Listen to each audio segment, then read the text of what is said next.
Factory work was much different from the system of cottage industry.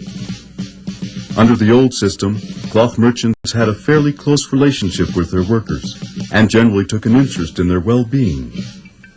But large factories and rigid production schedules did not allow for much familiarity between owners and workers.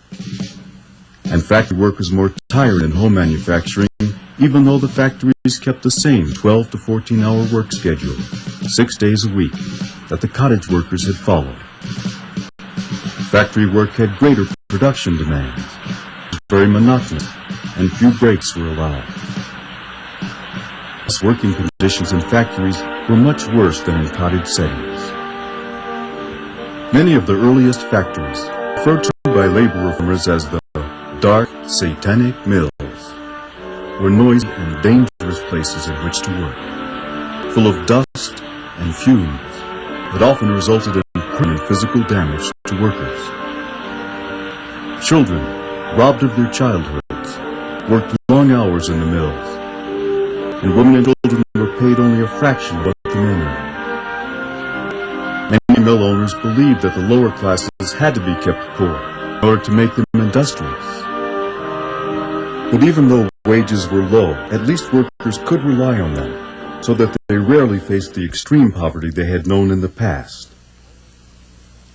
Although the working classes did not at first share in the wealth created by the Industrial Revolution, the middle and upper classes prospered, and great fortunes were made as wealth shifted from the hands of land-owning aristocrats to factory-owning capitalists. One famous social critic of the time, who worked to bring about changes in the law to benefit the poor working classes, was Charles Dickens.